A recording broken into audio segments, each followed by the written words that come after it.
If you were able to walk into a room, confident that you would be well received, seen, heard, and appreciated by others, and all it took was a few changes in how you navigate your everyday relationships, would you be willing to make those changes? It is possible to be both fully authentic and to experience the best relationships of your life. Now, here is the host of Navigating Complicated Relationships with behavior expert Michaela Gaffen Stone. Hello, everyone. Welcome to Navigating Complicated Relationships here on the Inspired Choices Network. I am delighted you've chosen to join me today. Thank you. And today's topic is a difficult one. It's a very current one, and it's really important. So I hope you stay with me right to the end and make notes, because maybe there's going to be some new things for you today. It's all about navigating stressful times. I am highly qualified for this, as I have had a very stressful year in a number of ways, including personal loss. And we are currently facing a great deal of stress in the world, and it's unavoidable. Everybody is affected in some way. So if you're looking for help in navigating the stressful times that we live in, and if you're overwhelmed by the daily trauma that we call news, gonna have to find a new word for that. There's so much trouble abroad, and there's stuff at home. There's just so much going on. There doesn't seem to be any respite in sight. So if that's you, then you're in the right place right now. These days, nothing is left untold or unshown. We see everything. Now, it's bad enough as an adult. God knows, it really is. But can you imagine what this is doing to your child, or any child that you have contact with? If you know that they're getting the news thrown at them because the parents are glued to the TV set or something, then we have work to do today. There's some stuff to discuss, because that is not okay. That is going to traumatize the child. So how can we shield those kids from the worst of the awful things that are happening? Some will inevitably get through, yes, and they'll have questions, and they might be showing stress and anxiety already in their behaviors. So this is the episode for you. If you're trying to juggle life, work, kids, not having kids, school, all the global trauma that we have right now flooding our consciousness every freaking day, then this is for you. We're looking for some tools. We're looking for some, what does it look like? How to recognize it in your friends, and what to do, what to say, what not to say. There's so much going on. We can have overwhelm and even emotional paralysis from the current situations. And this is just, we need to avoid going there. If you're already on the way, I have something for you too, for the overwhelm. So let's get into it. Once again, I'm Michaela Gaffen Stone. I'm a board certified behavior analyst. I'm also a person who's really up to here in the thick of life right now. And I have a lot going on. I bet you do too. So let's look at mental health right from the get-go. If you're suffering, if you're feeling the stress and the strain of the news that's going on, of people giving you their negative opinions, and my goodness, there are a lot of people willing to contribute that at the moment, then you could be facing mental exhaustion. You could be in mental exhaustion. Now, what does that look like? Let's have a few sort of signs and symptoms of that, so that you can tell where you are on the scale, or where your friend is, your colleague. So mental exhaustion shows up with a lack of interest in normal activities. Do you know someone who's saying, yeah, no, I don't think I'll do that after all? Yeah. And normally they would be on the go for whatever the activity is, or, they would be showing up after work, or, during school hours, whatever it is. Are they doing something different? That's the key. Are they no longer interested in something that would normally be really cool for them? Think about that. Make yourself some notes, because this is for you. This is for your friends, your colleagues, your parents, your kids, everybody that you know. Is any bell ringing at any point during today's conversation? Because it's important. Okay. Another thing is lack of motivation at home or at work. So if you're just, yeah, I'll get the project done later. And normally you would be on it. If procrastination is not your thing, usually, and now it is, and the procrastination is not a sort of, oh, I'll get busy over here doing something completely different. It's a procrastination of, yeah, no, and there's nothing to replace it. You know, can you hear what's going on there? The lack of interest in normal activities is a sign of building depression. It's a sign of mental exhaustion. Pay attention to it. Do you suddenly feel like you don't have a purpose in life, or you're just stuck? You know, it's like, well, I thought I knew and now I don't. Is that something that's coming up for you, or something, you know, if you feel like you're just languishing, stuck in a corner somewhere? If that's coming up for you, then that too is a sign of mental exhaustion, which leads to depression and anxiety. So pay attention, make your notes on this. Moodiness and irritability. How short is your fuse? How quick are you to blow up at things? Now, an example for this was yesterday. Somebody got into an argument with me over something that I'm feeling and I expressed, and they're telling me that I'm wrong. And I went for it. I went for the argument. I was in it. Now, normally I wouldn't do that.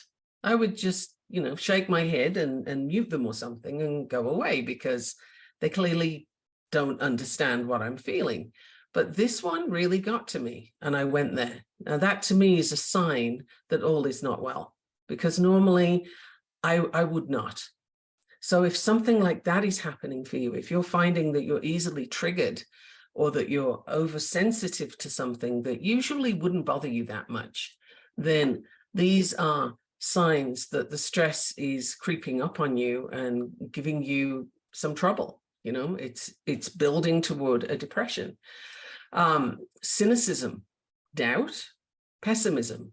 Are these things coming up? Are you expressing that more often than you normally would? Now, if you're normally kind of cynical anyway, then okay, that's not a sign for you necessarily, unless you've deepened it in some way. But these are all symptoms that the current state of affairs on this planet is getting to you. Globally, we are a hot mess, and there's just no way around it. So whichever country you have people in, you're connected to that. Whatever your financial situation, that too is a source of deep stress and can lead to depression and anxiety. We have so many things happening. If you're a political minded person and you get into political debates, wow, you are really cruising for all kinds of mental issues, mental health problems, because you only have so much capacity. And if you're going to keep going there and keep going there, you're going to wear yourself out. So let me just go to the political thing for a moment. I'm really going to bring it all out today. Why not? So the political thing, you have people on the left yelling at people on the right that they're doing it wrong, that, you know, I'm not even going to go into all the things that's wrong with people on the right, but they're yelling and, you know, telling them all the things. You have the same thing, possibly louder, from the right to the left. Is anybody actually convincing anyone? No. No, nobody ever was convinced that, oh, hey, maybe I should think differently. That person just said I was a blithering idiot. You know, like, does that happen? No. So what's the point? Why would you get into the fight with someone else who clearly has their perception, their reality, all the things defined, and they're holding on to it? You have nothing to do except, okay, that's yours. I'm here. And you each do your thing. So politically, you know, try not to go there. You can have your opinions, of course. Always people have their opinions. But, you know, if you let them get the better of you and you get into fights over it, arguments over it, you get stressed over it and like, all those kind of things, you are wasting some precious mental energy. So what happens when you do go there? What happens when you get all that stress and that cortisol going and you're just like, your brain is flooded? Well, I can tell you first off that you can't think straight and you can't make good decisions from that place, because your brain, when you've got that much cortisol, is ready to run from the saber-toothed tiger. It's a fight or flight thing. It's like, and you know, a lot of people are getting ready to fight, right? And that's a big part of what's going on right now. All that cortisol going around interferes with your normal body processes. It messes with your sleep. You know, who's sleeping well here right now? I know I'm not one of those people, but are you? Are you sleeping okay? Are you waking up worried? Are you waking up having nightmares and things? If you are, then clearly there's something that you need to do there. You may want to talk to your doctor if you actually have one near you. Also talk to your community, but we'll get into that in a little bit. Another thing that high cortisol messes with is your digestion.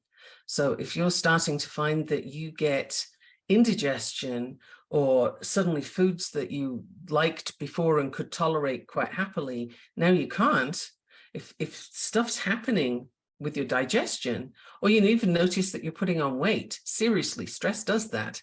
The cortisol says, oh yeah, let's hang on to some stores, we might need those.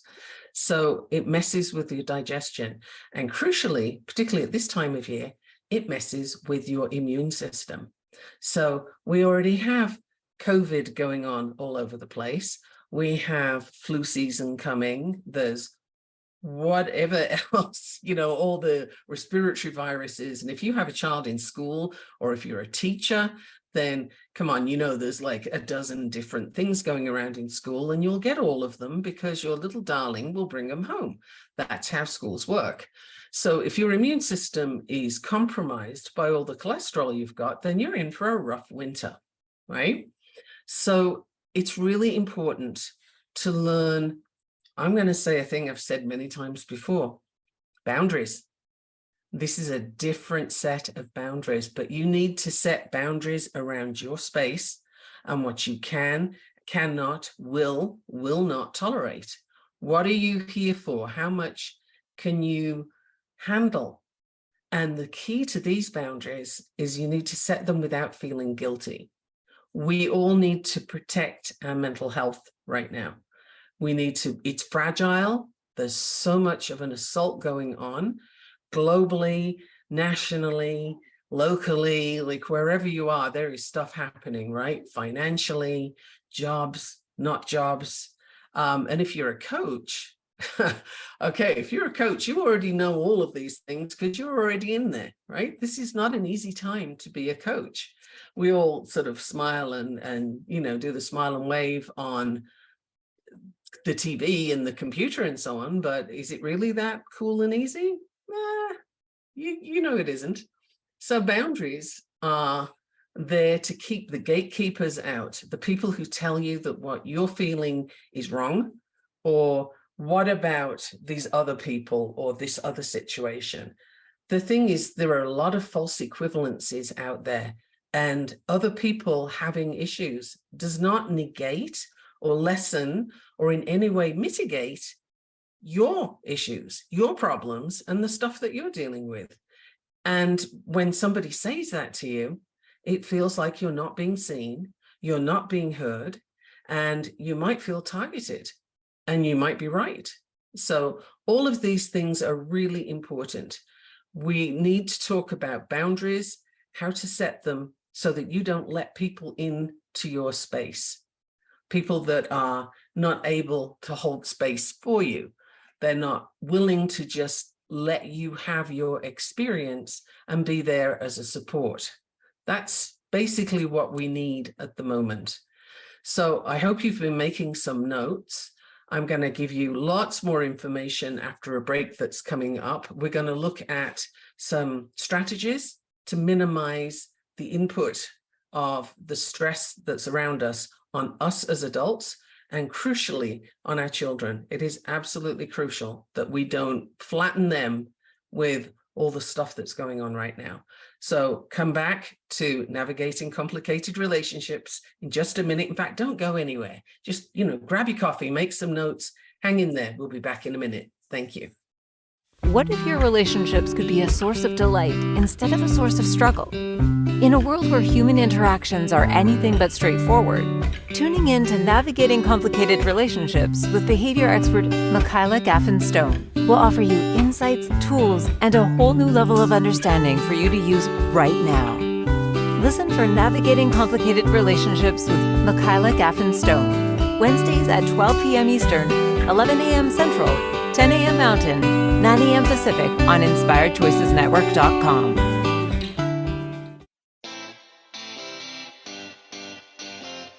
Are you a subject matter expert? Are you here to share your expertise with an audience waiting to hear from you in only the way you can deliver? Are you ready to have your voice amplified across the airwaves? Inspired Choices Network has a global radio platform streaming to millions of people across the world. Professionally produced and supported by an accomplished team every step of the way, you can broadcast from anywhere in the world, knowing your voice matters, and we ensure it is delivered with ease and efficiency. Eager to hear your message, the world awaits. Contact us today to become an Inspired Choices Network radio host. Email become a host at inspiredchoicesnetwork.com. This is Navigating Complicated Relationships with Michaela Gaffen. To participate in the program, join the live studio audience in our chat room at inspiredchoicesnetwork.com. You can also send an email to mickey@gaffenstone.com. Now back to the program. Welcome back, everyone. Here I am, Michaela Gaffen, and the person with the voice does a beautiful job of saying my name. That's so cute. We are back with Navigating Complicated Relationships, and today we're dealing with the stressful events of the world and how to handle those. So I am, as I mentioned in the first section of this podcast, I am up to my neck in all kinds of stresses and strains of life today, and I'm sure many of you listening are as well. So, I'm here with you in this. I understand. And I'm feeling it with you. So let's have a look at the different ways to deal with the global trauma that's going on that can bring overwhelm, emotional paralysis, and lead to signs of impending depression or emotional stress. And those can be finding yourself easily triggered, finding yourself bothered by things that wouldn't normally bother you. Or, something that you're not sleeping well, you're not eating well, or you're eating, but you're gaining weight with food that you wouldn't normally gain weight with. All of these are signs that your cortisol is up, your stress levels are up, and that will take a toll if we leave it that way. So let's have a look at the boundary setting that you can keep and how to best navigate the times that we're in right now. So first of all, given the recent events, many people are really doom scrolling. You're on Facebook, or not really LinkedIn, but Facebook, other social media, scrolling away, looking at all the images and people's opinions and true stories. And you see all of these and constantly updating. And the reason we do that is, in many cases, it's to feel a sense of control. Like, I'm on top of this, I can handle this, I know what's happening. But what happens when you constantly update like that is your brain is just getting all of this trauma all of the time, and you're taking it in. Your brain does not understand the difference between trauma over there and trauma right here. You are in it. Your brain is in it. Your brain is experiencing it. And there is stuff out there that the human mind cannot deal with. Certainly not on any type of continuous basis. And by continuous, honestly, I mean more than a couple of things to see, and you're already saturated. So constantly scrolling is unhelpful. You weaken yourself, you get tired, you don't have strength for the people who need you. You don't have the strength to do your daily routines.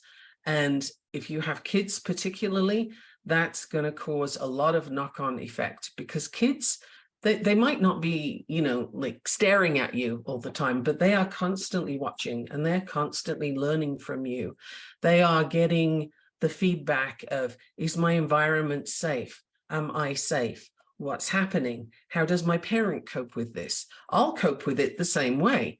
So when you are having these huge reactions to a massive global reality, then, sure, it's understandable, but for your child, it's traumatizing plus.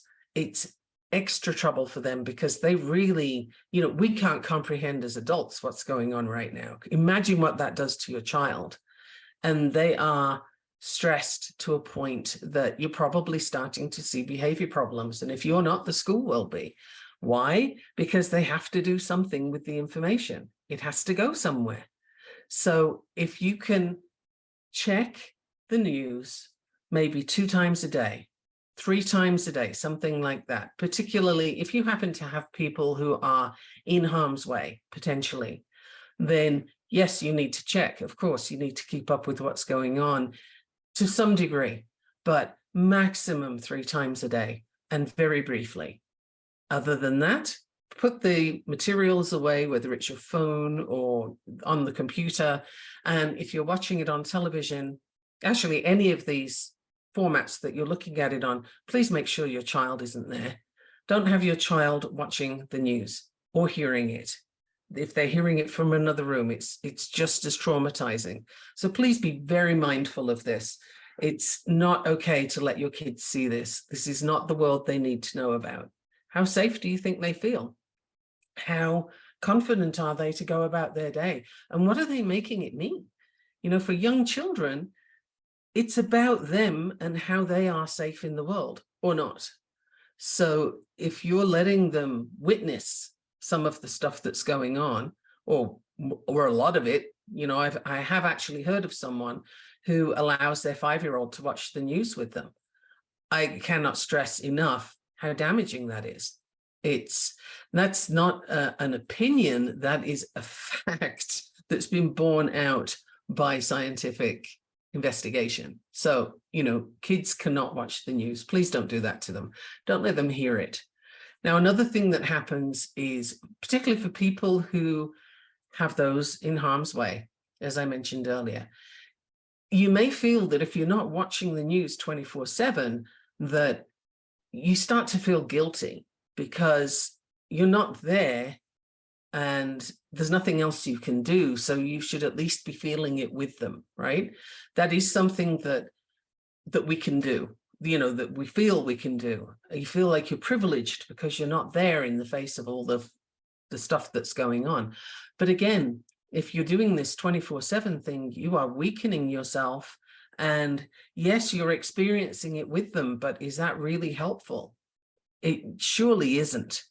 It's not going to benefit them or you. Nobody is going to be moved forward in any way with this. And again, if you have kids, they're picking up on this and they're feeling your guilt and they don't know why. So again, you'll be weakening yourself if you do that. Now, some of the videos and the testimonies that are being spread around right now are propaganda, and they are there to weaken people's resolve, to weaken people's sense of identity, a sense of safety.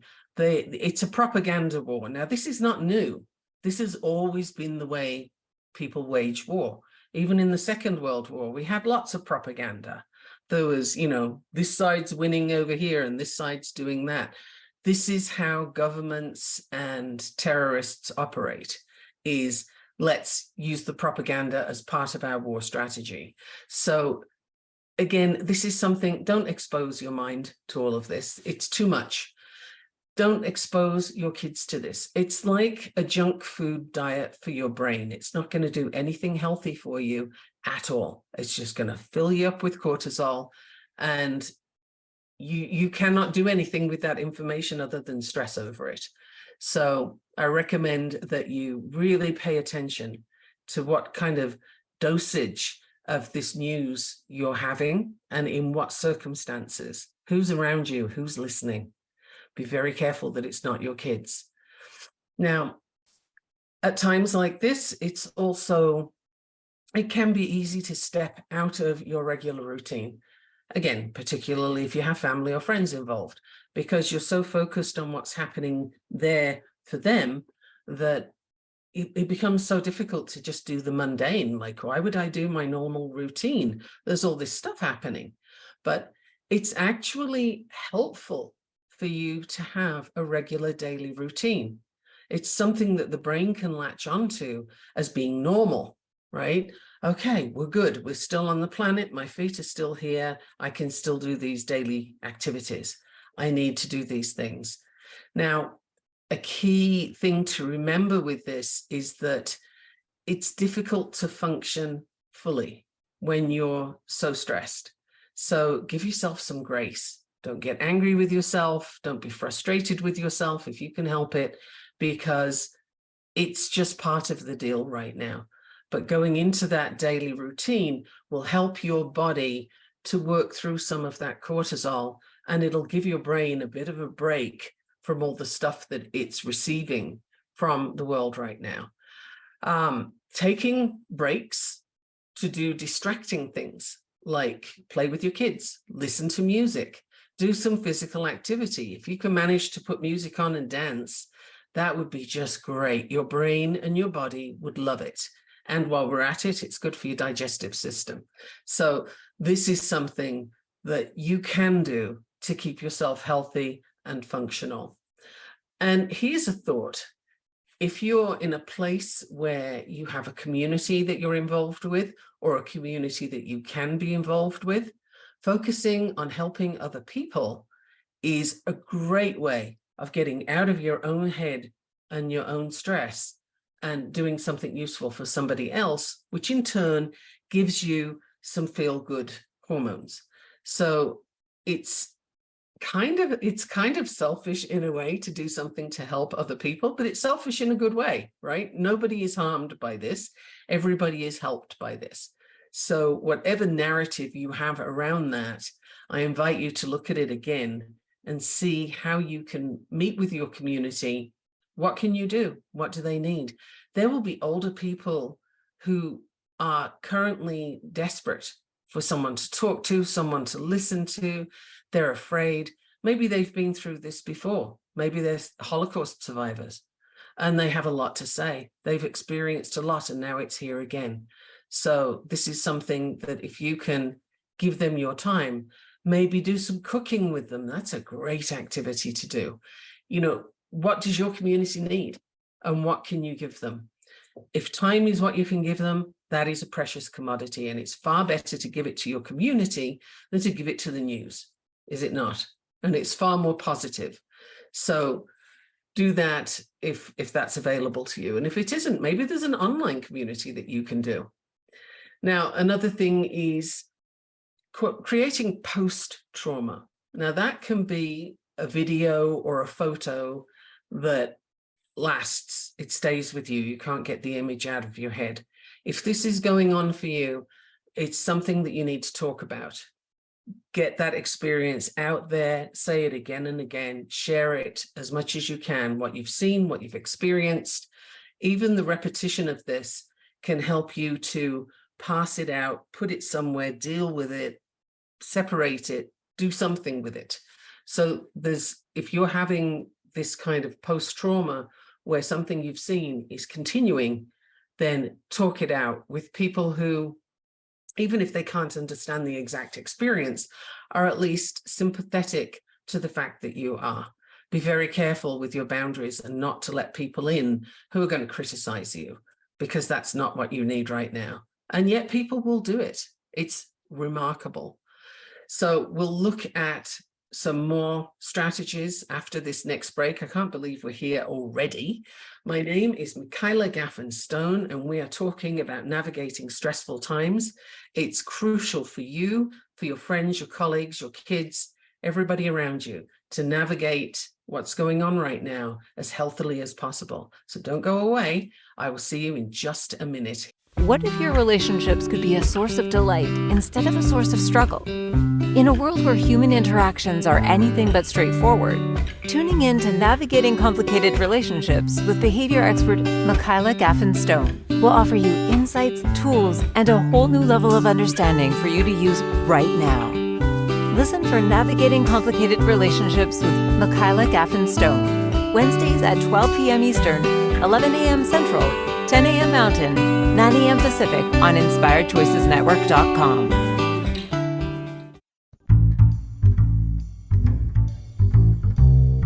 How wonderful would it be to carry your favorite Inspired Choices Network host with you throughout your day? Well, now you can. Inspired Choices Network now has its very own mobile app. Our free app offers live streaming shows, along with thousands of podcasts and TV episodes. Our shows cover a wide variety of topics. Whether you're waking up with us, carrying us through the day, and taking us to bed with you, we're always here for you to enjoy. We're easy to find. Just search for Inspired Choices Network in the Apple App Store or Google Play Store. This is Navigating Complicated Relationships with Michaela Gaffen Stone. To participate in the program, join the live studio audience in our chat room at inspiredchoicesnetwork.com. You can also send an email to mickey@gaffenstone.com. Now back to the program. Welcome back to Navigating Complicated Relationships. Right now, we are busy navigating the stressful times that we're living in. And this is such an important episode. I'm very glad you're still here.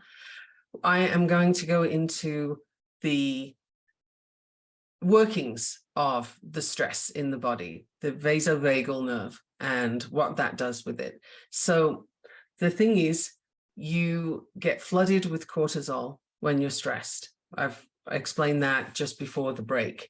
And the vagus nerve is the longest bundle of nerves in the body. It goes from the base of your skull to your digestive system. And polyvagal theory, which you've heard me mention before, says that there are 3 states activated by the vagus nerve. So one is a state of calm and connectivity. Another is a state of flight, fight, anger, anxiety. And the third one is shutting down, depression, collapse, and immobilization. So the first thing is to identify which of these states you're in. And you can find coping mechanisms to help you return to the first state I mentioned, which is calm and connected. So there's so much going on right now. The autonomic nervous system is triggered to protect you from a real threat. So the real threat being the saber-toothed tiger that's going to come and eat you. So this whole system can be triggered by what you're thinking, what you're feeling, and what you perceive from the world. All of these things will affect you. It can also be something closer to home, like your relationships with your partner and so on. But spending time looking at what is the biggest thing that's on your scope right now? What's in front of you? What's really bothering you? I'm going to take a guess and say it's the news and it's social media.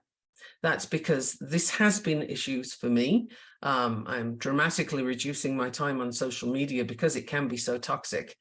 But what is up for you? What are the biggest triggers that you're finding? And you can write down what you're experiencing. This is key to sort of getting an awareness of where you are and how deeply you are in these states. And if you notice, if you can remember what it's like to be calm and connected, for example, and write that down, you'll know what you're aiming to get back to, right? You have an end point in mind. So each of those states that I mentioned, and I can just go through them again in case you didn't get a chance to write them down. I did say them kind of quickly. The first state is where you're calm and feeling connected. So hope you're writing that down. The second state is fight, flight, anger, or anxiety. Can be all of those things.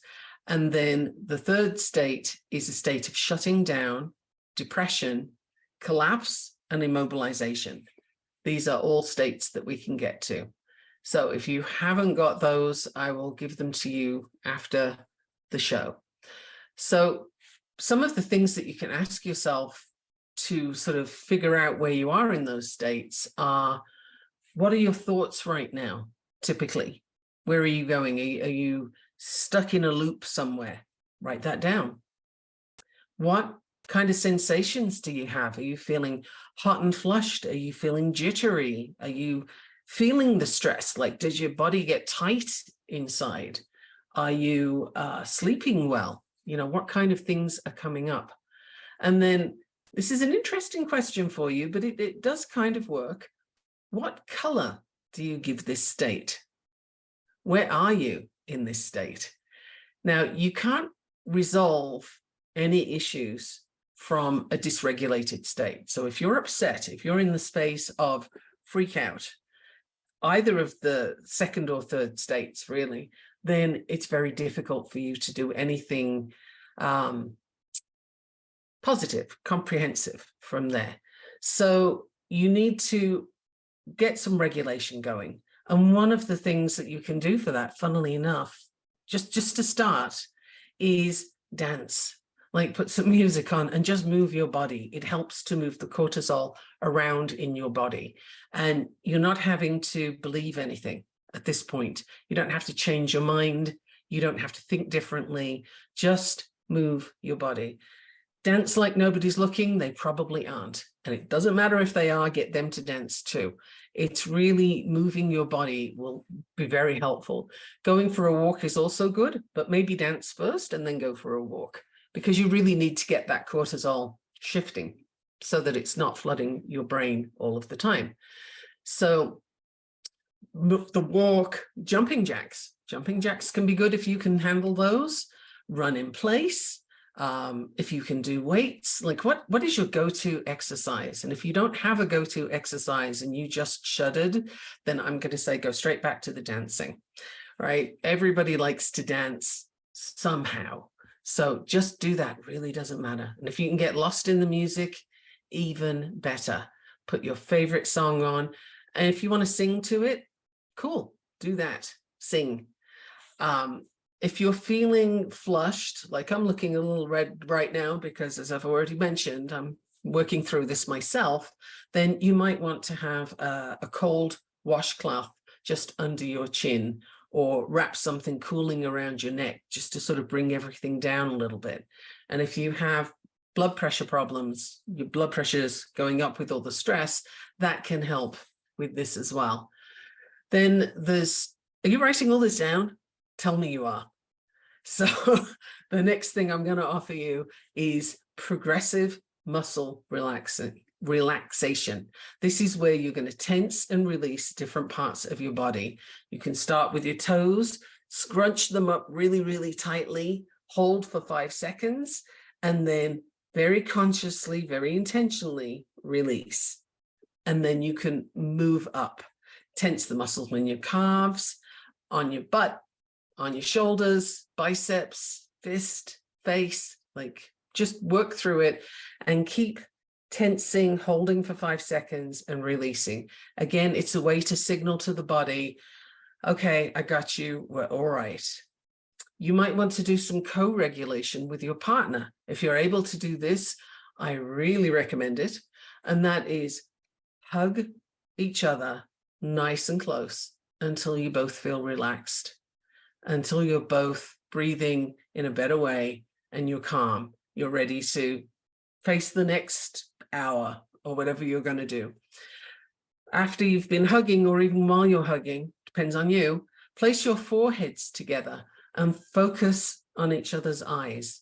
Now, if you're not going cross-eyed, this works. Otherwise, maybe, close your eyes, but forehead together so that you have that contact. And you can just rest with your head in your partner's lap. Like, it's the contact, it's the calming, it's the co-regulation that we're looking for. So all of these things that I'm mentioning to you are ways to begin to manage the stress and the worries of the global hot mess that we're in with healthier ways. So another thing that I would say is talking it through with someone who will listen without judging and without adding fuel to the fire. So it's a big ask of somebody, particularly these days. And I would say, check in with your own abilities to listen. Are you a good listener, or do you listen to reply? There's a big difference, right? I find that very often we can be talking to someone and they're a little bit antsy, and you can see from their behavior, from the look on their face, there's sort of, sometimes it's a small telltale sign, sometimes it's really obvious, but you can see that they're just itching for you to shut up so that they can reply, right? They have something to say. And when you're in that state, and we all do it from time to time, because it's like, I got to remember this thing. I have to tell you this thing. And you're not hearing the other person. You cannot hear the other person while you're holding on to your reply. You're not digesting what they're telling you, because maybe they're telling you something you haven't heard before. Maybe they're telling you something that's deep and that's important to them, and you can't know it because they haven't said it. So listening to that person, really putting your reply aside and just paying attention to what they're bringing to you, is a huge thing that you can do. And if it's not something you're in the habit of doing, now is a great time to start practicing. Now is a really good time to hone that skill, because it's a life skill. It's good all the time, not just when somebody is struggling. But these days, somebody's always struggling.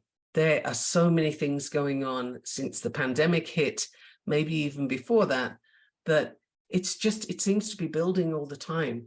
And when you look at social media, everybody's just yelling. There's lots of noise and fuss and kerfuffle, and it's like empty vessels being banged with a stick.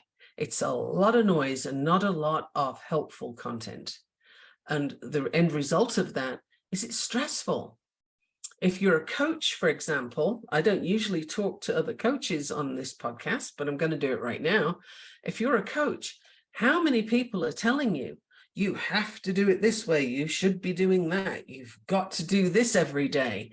And they're instructing you, ordering you to do things differently to the way you do them. It's incredible. And it's an awful lot of pressure. If you add that noise onto the top of the global violence noise, onto the top of the stresses and strains of daily life, my goodness, it's a wonder any of us still have our heads on our shoulders. It's crazy. And it's something that we have to talk through. So are you a safe person to talk to? Can you hold space for them? Do you know someone that you can ask to hold space for you? And if you do, will you ask them? Can you choose a time where you can actually sit and talk through things? You know, when somebody is recently bereaved, I have found by experience that one of the things that's helpful is to be able to talk about the person they've lost. When you're in this kind of situation, it's helpful to talk through the reality that you've lost, the expectations that you've lost, maybe the people that you've lost, but there's the innocence that people have lost. These are all things that we need to talk through. Are you a safe person to talk to? Do you have a safe place to go to? Let's think about those things. And if you can head up a community for somebody else, if you're in a place where there isn't a community, can you start one? That would be a fabulous way to be helpful for other people and to get out of your stress and doom scrolling and into doing something for others. Even if you want to go to a food bank, okay, go to a food bank and help them. But something helpful to do will help you. And listening is a skill that really needs practice. So if you're not a good listener, I urge you to try. And if you think you're a good listener, I urge you to test that. See if you really can listen without forming a reply.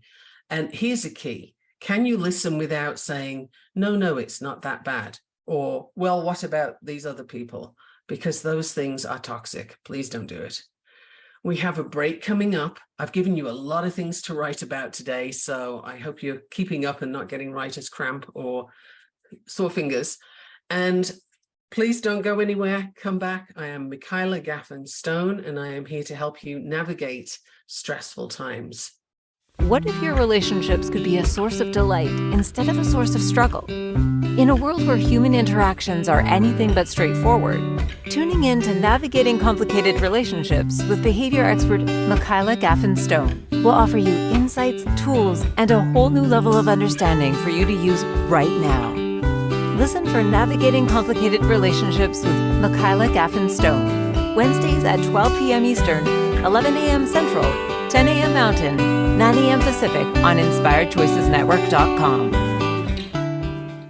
This is Navigating Complicated Relationships with Michaela Gaffen.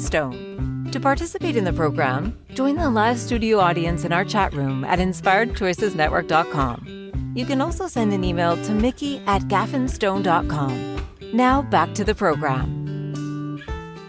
Welcome back, everyone. Shake out your hands. Get ready to do some more writing. The information I have coming up for you is for parents and for adults who are already feeling the overwhelm quite significantly.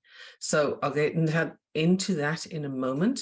If you do want to find me to have a conversation with me or to come do some coaching with me, then you can find me on Facebook, LinkedIn, or Instagram under the name of Michaela Gaffen, and I will respond. I suggest you send me messages. That's the best way to get to me at the moment. And also you can find my website, www.gaffenstone.com.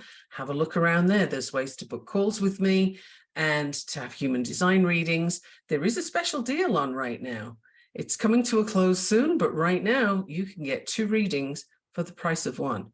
I'm only doing it for a short space of time. So if you want that, go to my website.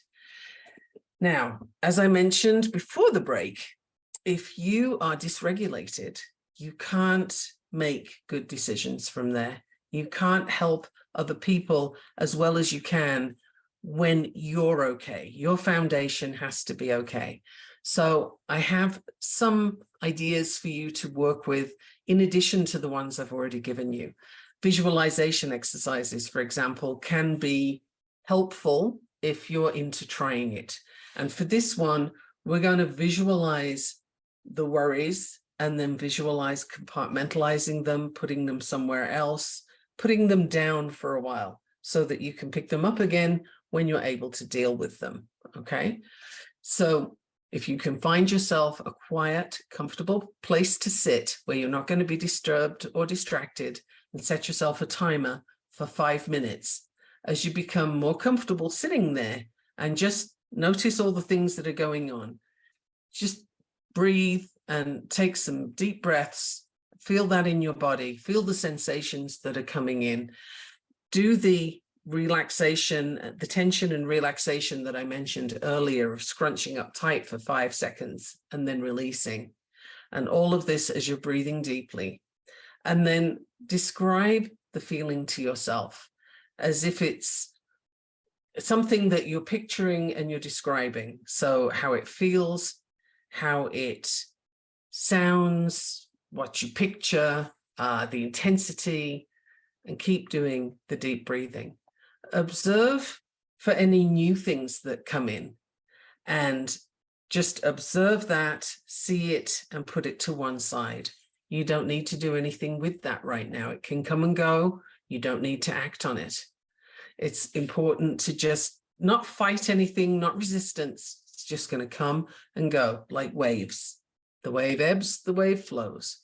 So notice any judgments that you're having about you and about other people, or the worry itself, and then let them go. Keep watching your worry until it changes, until it decreases. And then when you're coming to the end of the 5 minutes, have some more deep breaths. I went through that very quickly, but this is because I want to make sure I fit it all in and don't leave you hanging there. Okay, so the steps again are: describe any physical sensations that you noticed. Describe any urges or impulses that came up without acting on them, right? Did the exercise that you were doing change the way you look at your worries at all? If it did, in what way? Why? If it didn't, then why not? And what would you like to do differently? How would you like to view it differently? Did this exercise change the way you react to your worries? Did you notice something? For example, when I was talking about yesterday's experience, someone had come very aggressively to me, telling me all kinds of things about what I could and couldn't think and feel. And I really went for that. I really reacted to it. Now I've noticed that, and all the things that came up physically, it was a whole body experience. And I needed a different way to cope with that. So if you can find a way to send the cortisol moving by dancing, for example, and then give yourself 5 minutes to sit and just deep breathe, observe, notice, name it, describe it, let it go. And the key is to let it go. And if you're having judgments about where you are in all of this and what you're doing with it, observe that too, and then let it go, because this is not a time for judgment. Actually, I'm really not into judgment. It doesn't serve a purpose. What serves a purpose is noticing what you're doing, noticing where you are in that and what the effect of it is. Is it helpful for you? Are you in a space that's working? If it isn't, then I invite you to find a way out of it. I've given you a lot of tips today. I hope that some of them will land for you. It'd be fantastic if all of them would land for you. And as a thought here, I am aware that there are some people who are going to have to be talking to children who have someone missing right now. I know someone who has this coming up on Sunday in Sunday school. She's going to have to talk about this to the kids. What I would suggest for this, because boy, that's a tough one to do. What I would suggest is that you let them talk, ask them what their experience of that is or how they feel. Just encourage them to talk more in whatever words you want to use. Listen to them and reflect back what you're seeing from them, how they're feeling. You cannot answer their questions, really. You cannot make it okay. It isn't. But you can have them feel heard and seen. And that is the number one thing that human beings need. Now, for everybody else who may not be affected by what's going on right now, which is incredible, but okay, if you're not affected by this, then before you talk to someone who is, I invite you to use think, which is it true? Is it helpful? Is it inspiring in some way? Is it necessary? And very crucially, is it kind?